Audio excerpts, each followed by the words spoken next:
Hello বন্ধুরা, এটা হলো পুরীর আজকের 2 নম্বর ব্লগ ভিডিও। তো ফাইনালি আমরা কিন্তু ফ্রেশ হয়ে খাওয়া দাওয়া করে আবার রেডি হয়ে গেছি ঘুরতে বেরোবো বলে। বড়মশাইকে বললাম আবার আসো একটু দুজনে একসাথে ভিডিও করে নিই। তো আমরা কিন্তু হোটেল থেকে বেরিয়ে পড়েছি ঘুরতে যাব বলে। তো এইদিকে দেখো ঋতিকা আর আমার বড়মশাইকে বললাম আবারও তোমরা দুজন একটু হাই করে দাও। তো ফাইনালি আমরা কিন্তু চলে এসেছি। চারিদিকের ভিউটা দেখে নিশ্চয়ই তোমরা বুঝতে পেরে গেছো আমরা কোথায় এসেছি। তো দেখো এখানে কিছুটা দোকান খুলেছে আর কিছুটা দোকান পরে খুলবে। তো এখন দেখবে তোমরা আমার পাগলামি কি বলবো, আর সেটা তোমরা আমাকে কমেন্টে জানাবে আমার ভিডিওটা তোমাদের কেমন লাগলো। আর তোমরা তো জানোই পুরী মানে সমুদ্র, আর সমুদ্রে না আসলে হয়।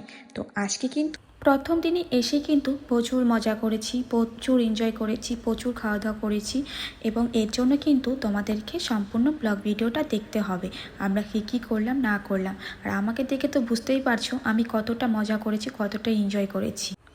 এদিকে সাগরের সাথে প্রচুর পরিমাণে খেলছিলাম। তো ভাবলাম একটা এখানে হাজব্যান্ডের এবং আমার নামের অক্ষর লিখি। এসে কিন্তু আমার মেয়ের নামের অক্ষরও, আমার মেয়ের নাম কিন্তু শ্রদ্ধাঞ্জলি, হাজব্যান্ডের নাম শরৎ। যাই হোক, দুটো নাম কিন্তু একসাথেই লেখা হলো। এদিকে সমুদ্র জলে ধুয়ে নিয়ে চলে গেল, আর কি করব। এদিকে জলের সাথে প্রচুর পরিমাণে খেলা করছিলাম, আর এদিকে সবাই সবার ভিডিও নিয়ে ব্যস্ত, এদিকে আমি আমার মতন ভিডিও নিয়ে ব্যস্ত ছিলাম। তো আমি কিন্তু এই ড্রেসটা পরে গিয়েছিলাম যে আমি আজকে জলে নামবো না তার জন্য, আর এই শ্যুটা পরে গিয়েছিলাম। কিন্তু কি করব বলো, ভাগ্যক্রমে জলের মধ্যে ভিজে গেলাম। সমুদ্রের জল এমনভাবে এসেছে যে ভিজেই গেলাম।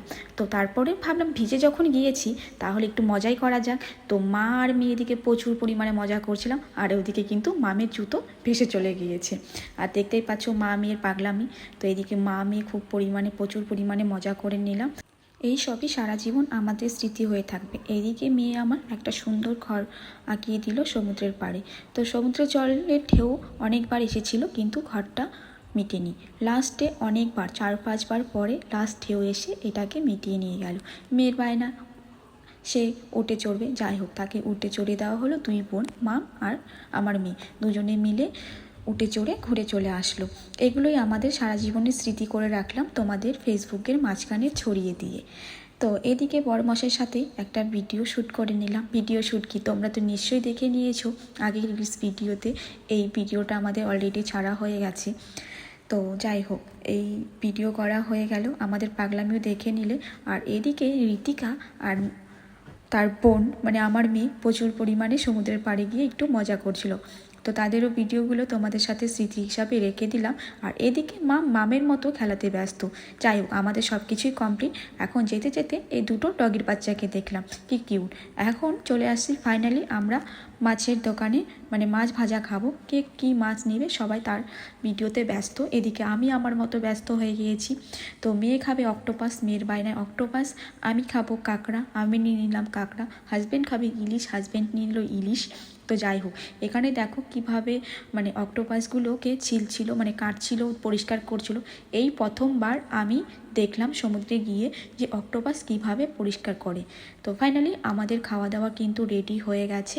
আমাকে প্রথমে এনে দিল কাঁকড়া ফ্রাই। এই ভিডিওটা তোমরা দেখেছো, খেতে দুর্দান্ত ছিল। এইদিকে হাজব্যান্ড নিয়ে চলে আসলো অক্টোপাস মেয়ের জন্য। মানে দুঃখের বিষয় কি বলবো, আর মেয়ের সামনে দাঁত নেই, আর একটা দাঁত নড়ছিল, তার জন্য সে ভালো করে খেতে পারছিল না, অনেকটা কষ্ট করে খাচ্ছিল। আর আমি তো অক্টোপাস খাইনি, কারণ আমি অক্টোপাস খাই না।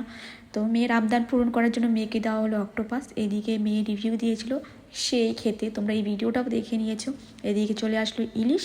তো ইলিশ মাছটাও খেতে দুর্দান্ত ছিল, খুব ভালো লেগেছে সব কিছু। এরপরে আসছে আমাদের 3 নম্বর ব্লগ ভিডিও, আমাদের পুরীতে আমরা আবার কি করলাম। আমার ভিডিও তোমাদের কেমন লাগলে সেটাও কিন্তু অবশ্যই কমেন্টে জানাবে। তোমরা সবাই খুব ভালো থেকো।